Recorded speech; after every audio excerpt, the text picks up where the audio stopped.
Maldito Criador, por que eu tive que viver?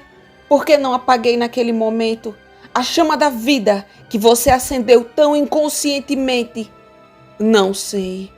O desespero ainda havia tomado conta de mim. Eu experimentei apenas sentimentos de raiva e vingança. Eu teria destruído de bom grado a casa e seus habitantes, e seus gritos infortúnios teriam me satisfeito. Quando a noite caiu, deixei meu abrigo e vaguei pela floresta. E agora que o medo de ser descoberto já não me restringia, dei vazão à minha dor, explodindo em uivos terríveis. Eu era como um animal selvagem que havia rompido suas amarras. Destruí tudo que cruzou meu caminho, entrando na floresta com a leveza de um cervo. Que noite terrível eu tive! As estrelas frias pareciam brilhar zombeteiramente e as árvores nuas agitavam seus galhos. De vez em quando, o doce trinado de um pássaro quebrava a quietude total. Todos, menos eu, descansavam e aproveitavam. Eu, como arquidemônio, carregava o inferno nas entranhas. E não encontrando ninguém que me entendesse, tive vontade de arrancar as árvores, semear o caos e a destruição ao meu redor, e depois sentar e desfrutar da destruição. Mas era um sentimento que não poderia durar. Logo, o excesso desse esforço físico me cansou e sentei-me na grama úmida, imerso no desamparo do desespero. Não havia um só, entre milhões de homens na terra, que sentisse pena de mim e me ajudasse. Devo então sentir bondade com meus inimigos? Não. A partir desse momento, eu declararia uma guerra sem fim contra a espécie, e em particular contra aquele que me criou e me forçou a sofrer esta insuportável desgraça. O sol saiu. Ao ouvir vozes, soube que seria impossível voltar ao meu abrigo durante o dia. Então me escondi no mato, pretendendo passar as próximas horas refletindo sobre minha situação. O sol quente e o ar fresco restauraram parcialmente minha tranquilidade, e quando revi o que havia acontecido na casa, não pude deixar de chegar à conclusão de que havia sido precipitado. Ele obviamente agiu de forma imprudente. Estava claro que minha conversa havia despertado em mim o interesse do pai. E fui um tolo por ter me exposto ao horror que isso produziria em seus filhos. Eu deveria ter esperado até que o velho Delacey me conhecesse e me apresentasse à sua família aos poucos, quando eles estivessem prontos para minha presença.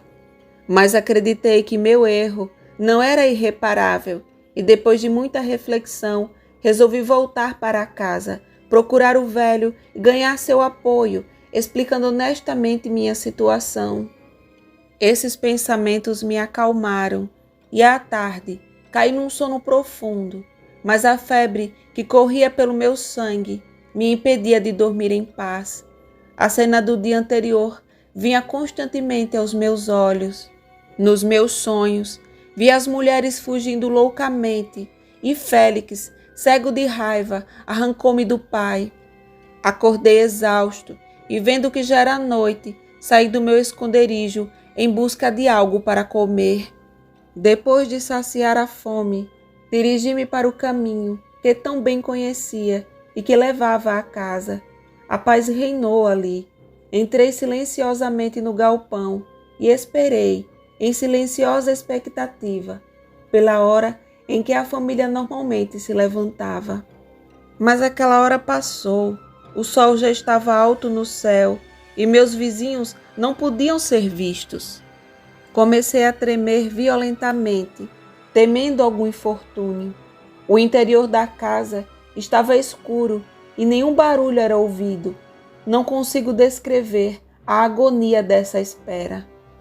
De repente, 2 camponeses se aproximaram e, parando perto da casa, começaram a discutir gesticulando violentamente.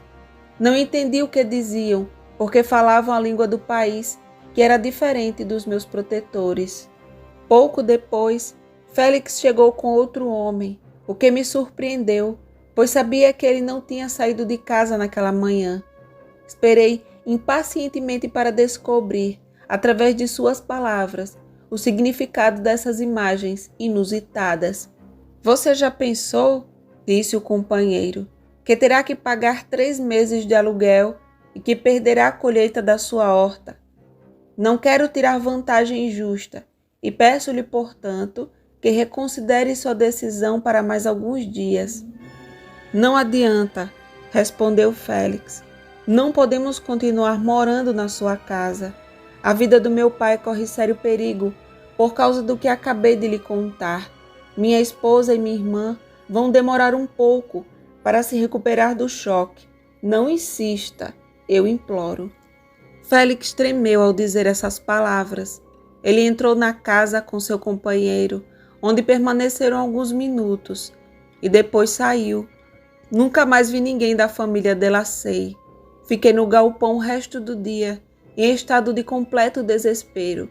Meus protetores se foram, e com eles o único laço que me prendia ao mundo. Pela primeira vez, percebi que sentimentos de vingança e ódio tomavam conta de mim, e que eu não tentava reprimi-los, deixando-me levar pela correnteza.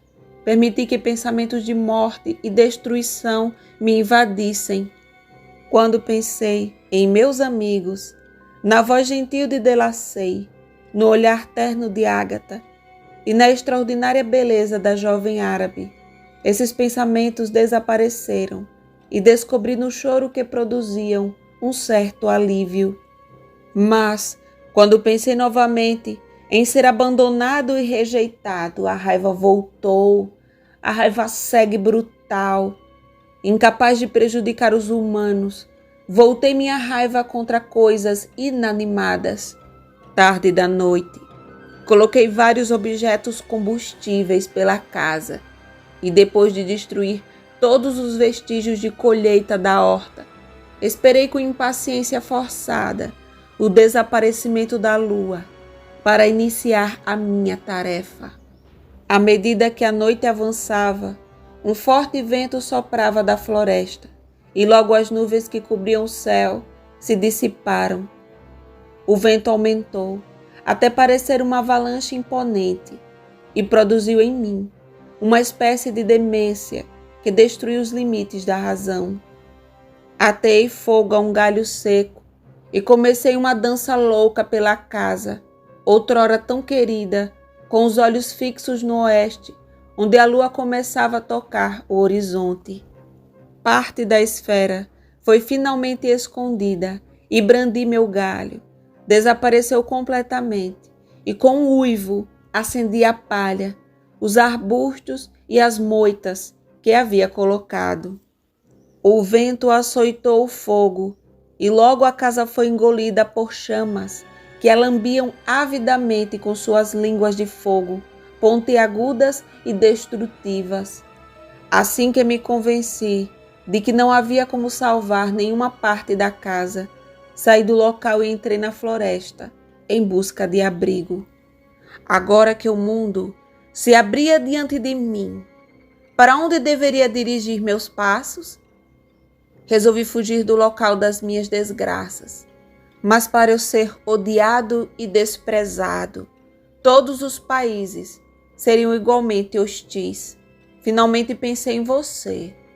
Eu sabia pelo seu diário que você era meu pai, meu criador. A quem eu deveria recorrer melhor do que aquele que me deu a vida? Entre as aulas que Félix deu a Safi, também incluíam geografia. Com ela, eu aprendi a situação dos diferentes países da Terra. Você mencionou Genebra como sua cidade natal e por isso decidi ir para lá. Mas como eu deveria me orientar? Eu sabia que teria que viajar para sudoeste para chegar ao meu destino, mas o sol era meu único guia. Eu não sabia o nome das cidades, pelas quais deveria passar e não podia perguntar a ninguém. Mas mesmo assim, não me desesperei. Somente de você eu poderia esperar ajuda, embora não tivesse outro sentimento por você, além do ódio. Criador, insensível e sem coração, você me deu todos os sentimentos e paixões, depois me lançou ao mundo, vítima do desprezo e da repugnância da humanidade. Mas só de você eu poderia exigir misericórdia e reparação, e de você eu estava disposto a obter aquela justiça que tentei em vão buscar entre outros seres humanos. A minha jornada foi longa e sofri muito. Era final de outono, quando deixei a região onde vivi durante tanto tempo. Viajei apenas à noite, com medo de encontrar algum ser humano. A natureza estava murchando ao meu redor e o sol já não estava quente. Tive que suportar chuvas torrenciais e fortes nevascas. Eu vi rios poderosos que haviam congelado. A superfície da terra havia endurecido e estava fria e nua. Não consegui encontrar nenhum lugar para me abrigar. Infelizmente, quantas vezes amaldiçoei a causa da minha existência. A suavidade do meu caráter desapareceu e todo o meu ser exalava amargura e fel. Quanto mais me aproximava do lugar onde você morava, mais profundamente sentia o desejo de vingança tomar conta do meu coração. A neve começou e as águas congelaram, mas continuei minha jornada. Sinais ocasionais me guiaram e eu tinha um mapa da região, mas muitas vezes me desviava do caminho. A angústia dos meus sentimentos não diminuiu. Não houve incidente do qual minha fúria e infortúnio não pudesse tirar proveito, mas um acontecimento ocorrido quando cheguei à fronteira suíça, quando o sol já estava a aquecer e a terra ficava verde, confirmou de forma muito especial a amargura e o horror dos meus sentimentos. Costumava descansar durante o dia e viajar à noite, quando a escuridão me protegia de qualquer encontro. Porém, certa manhã, vendo que meu percurso atravessava uma densa floresta, ousei continuar minha jornada depois do amanhecer. Era um dos primeiros dias de primavera, e a suavidade do ar e a luz linda conseguiram me animar. Senti emoções esquecidas, de doçura e prazer, que pensei estarem mortas, revivendo em mim. Meio surpreso com a novidade desses sentimentos, deixei-me levar por eles, esqueci minha solidão e deformação e ousei ser feliz. Lágrimas ardentes umedeceram meu rosto e levantei os olhos para o sol, agradecendo a felicidade que ele me transmitia. Continuei avançando pelos caminhos caprichosos da floresta, até chegar a um rio profundo e caudaloso que a margeava e para o qual inclinavam várias árvores com seus galhos cheios de botões verdes. Aqui parei, hesitando sobre o caminho que deveria seguir, quando o murmúrio de vozes me levou a esconder-me à sombra de um cipreste. Mal tive tempo de me esconder, quando uma garota apareceu, correndo em direção onde eu estava, como se estivesse brincando de fugir de alguém. Ela ainda estava correndo ao longo da margem íngreme do rio, quando de repente escorregou e caiu na água. Abandonei às pressas meu esconderijo e, depois de uma árdua luta contra a corrente, consegui retirá-la e arrastá-la até a margem. Ela estava sem sentidos. Eu tentava por todos os meios trazê-la de volta à consciência, quando fui interrompido pela chegada de um camponês, que devia ser a pessoa de quem, por brincadeira, a menina estava fugindo. Quando ele me viu, ele se lançou sobre mim e, arrancando a menina dos meus braços, dirigiu-se rapidamente para a parte mais densa da floresta. Sem saber porquê, seguiu rapidamente, mas quando o homem me viu chegando, apontou para minha espingarda que carregava e atirou. Caí no chão, enquanto ele, com velocidade renovada, entrava na floresta. Esta, então, foi a recompensa pela minha bondade. Eu salvei um ser humano da destruição. Em recompensa, agora me contorcia sob a dor de um ferimento que estilhaçou meu osso.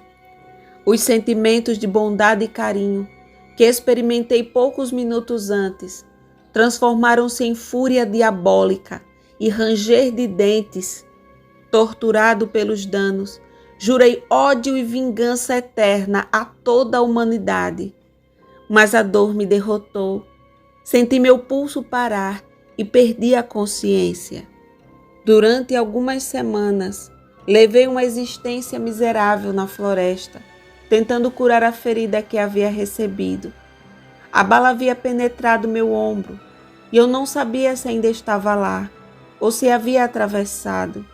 De qualquer forma, eu não tinha como extraí-lo. Meu sofrimento também foi aumentando por um terrível sentimento de injustiça e ingratidão. Meu desejo de vingança aumentava dia a dia, uma vingança implacável e mortal, para compensar as angústias e ultrajes que sofri. Depois de algumas semanas, a ferida cicatrizou e continuei minha jornada. Nem o sol da primavera, nem a brisa suave puderam aliviar minhas tristezas. A felicidade parecia-me uma zombaria, um insulto à minha desolação, e me fez sentir mais intensamente que a alegria e o prazer não haviam sido feitos para mim. Mas agora os meus sofrimentos estavam a chegar ao fim, e 2 meses depois encontrava-me nos arredores de Genebra. Cheguei ao anoitecer e procurei abrigo nos campos próximos para refletir como me aproximar de você. A fome e o cansaço me atormentavam e eu estava infeliz demais para aproveitar o ar suave da noite ou a perspectiva do pôr do sol atrás das magníficas montanhas do Jura. Naquele momento, um sono leve me aliviou da dor que meus pensamentos me infligiam. Acordei de repente com a chegada de uma linda criança, que com a alegria inocente da infância correu para meu esconderijo. De repente, ao vê-lo, fiquei impressionado com a ideia de que aquela criança não teria preconceitos e que era pequena demais para ter adquirido o medo da deformidade. Portanto, se eu o aceitasse e o educasse como meu amigo e companheiro, não estaria mais sozinho neste mundo povoado. Estimulado por esse impulso, agarrei a criança quando ela passou por mim e puxei-a para mim. Assim, ele olhou para mim, cobriu os olhos com as mãos e gritou. Eu descobri seu rosto com força e disse: "O que isso significa? Eu não vou machucar você. Escute-me." "Deixe-me ir", ele disse lutando violentamente. "Monstro repulsivo! Ele quer me cortar em pedaços e me comer. Ele é um ogro. Deixe-me ir ou contarei ao meu pai." "Você nunca mais verá seu pai. Você virá comigo." "Monstro horrível! Deixe-me ir. Meu pai é juiz. Ele é o Sr. Frankenstein e irá puni-lo. Você não se atreverá a me levar com você." "Frankenstein? Você pertence ao meu inimigo, aquele de quem jurei vingança. Você será minha primeira vítima." A criança continuou a lutar e a lançar insultos contra mim, que me encheram de desespero. Agarrei-o pela garganta para calá-lo e ele imediatamente caiu morto aos meus pés. Contemplei minha vítima e meu coração se encheu de exultação e triunfo diabólico. Batendo palmas, eu exclamei: "Eu também posso semear a desolação. Meu inimigo não é invulnerável. Esta morte lhe trará desespero e milhares de outros infortúnios o atormentarão e destruirão." Ao olhar para a criança, vi um objeto brilhando em seu peito. Eu peguei, Era o retrato de uma mulher muito bonita.